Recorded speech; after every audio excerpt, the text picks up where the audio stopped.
This is lecture number 7. Already I have discussed two algebraic methods, substitution method and elimination method. In this video I will discuss cross multiplication method. So let us consider two equations, linear equations, a1x plus b1y plus c1 equal to 0 and a2x plus b2y plus c2 equal to 0. Now what by cross multiplication, so first this is method we write x by, this is x by b1 c2 minus b2 c1. इस बात को समझना है, जब हम x लिखते हैं तो x के कोफिशिएंट a1 a2 को नहीं लिया जाता, सिर्फ ये कोफिशिएंट b1 y का b1 c2 minus b2 c1, b1 c2 minus b2 c1, इस तरह से लिखा जाता है. फिर जब हम y लिखते हैं तो y का कोफिशिएंट b1 b2 ये नहीं आता है, y बाई फिर क्या आएगा, लेकिन y के नीचे डिनोमिनेटर जो लिखते हैं तो पहले हम क्रॉस मल्टीप्लिकेशन में a2 लिखते हैं. यहाँ से ध्यान दो, ये देने की ध्यान दे, कहीं कहीं यहाँ पे किसी बुक में ऊपर माइनस कर दिया जाता है, तब a1 c2 लिखा जाता है, लेकिन वो माइनस नहीं करके अगर इस तरह से प्रैक्टिस रखोगे कि a2 c1 minus a1 c2, जब y लिख रहे हैं तो y by a2 c1 minus a1 c2 equal to 1. अब कांस्टेंट टर्म c1 c2 है तो 1 हम लिखते हैं. इसके बाद इसका कोफिशिएंट, फिर क्रॉस मल्टीप्लिकेशन इस तरह से आएगा, क्रॉस ऐसे a1 b2 minus a2 b1, 1 by a1 b2 minus a2 b1. So there are three terms. This is called first term x by b1 c2 minus b2 c1 equal to y by a2 c1 minus a1 c2 equal to 1 by a1 b2 minus a2 b1. This is third term. So if we take first term and third term, then what we get, x equal to b1 c2 minus b2 c1 by a1 b2 minus a2 b1. इस तरह से direct भी इसको calculate कर सकते हैं.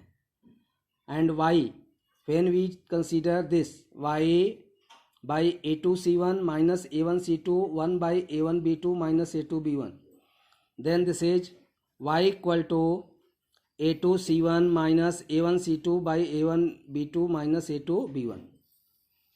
तो x y का वैल्यू ऐसे डायरेक्ट भी कैलकुलेट कर सकते हैं, लेकिन इसमें डायरेक्ट करने की ज़रूरत नहीं है, सिर्फ ये लाइन आपको याद रखना है.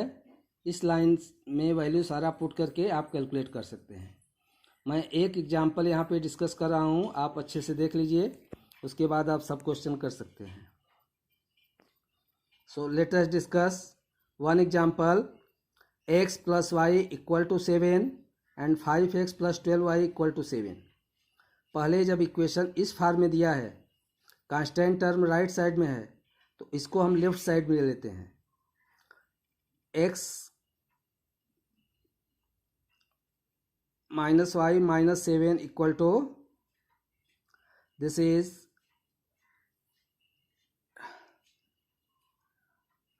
we write here, this is plus x plus y minus 7 equal to 0 and 5x plus 12y minus 7 equal to 0. You can see 7 जो कांस्टेंट है इसको हम क्या किए, लेफ्ट साइड में ले लिए, तो माइनस हो गया माइनस. किसी भी इक्वेशन में राइट साइड में लिखा है तो उसको लेफ्ट साइड में ट्रांसफ़र कर लेते हैं ताकि स्टैंडर्ड फॉर्म में इक्वेशन हो जाए. अब हम यहाँ से वैल्यू लिखते हैं, x plus y minus 7 equal to 0. a1 क्या है, x का coefficient, a1 equal to 1. What is b1 is the coefficient of y.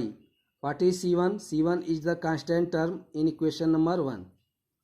What is a2 is 5. What is b2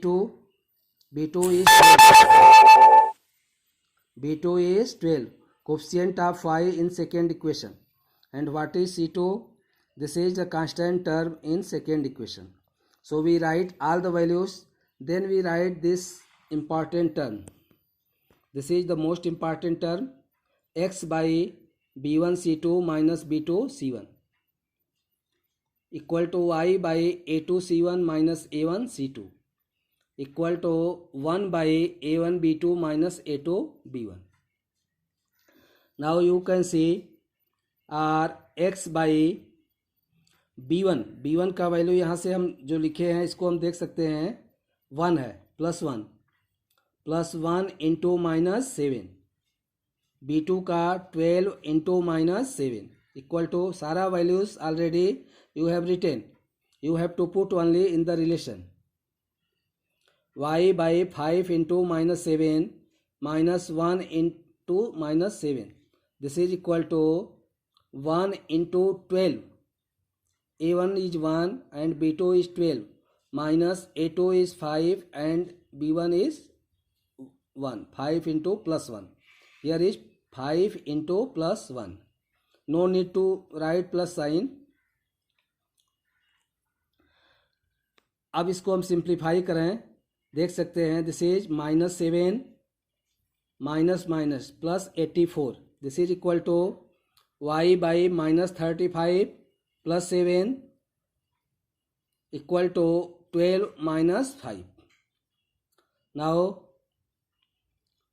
minus 7 plus 84, you can see minus 7 plus 84, this is x by 77 equal to minus 35 plus 7 y by minus 28, this is equal to 1 by 7. Now here we get x by 77 equal to y by minus 28 equal to 1 by 7. We consider this is first term, this is first term, this is second term and this is third term.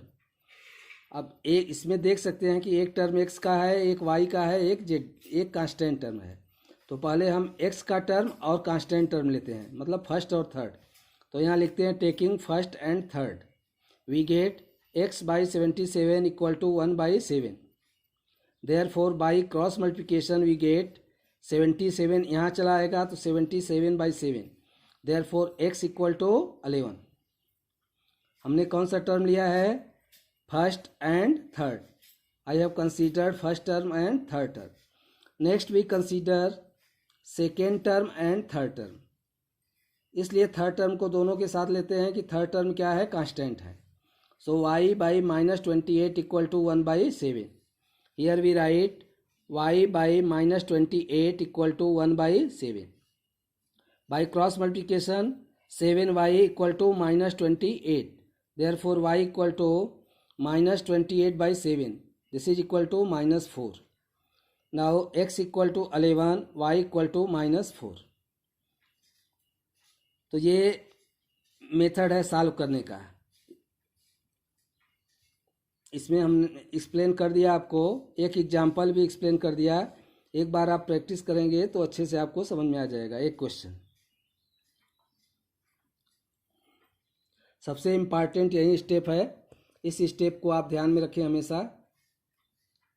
This step x by b1 c2 minus b2 c1, x by b1 c2 minus b2 c1 equal to y by a2 c1 minus a1 c2 equal to 1 by a1 b2 minus a2 b1.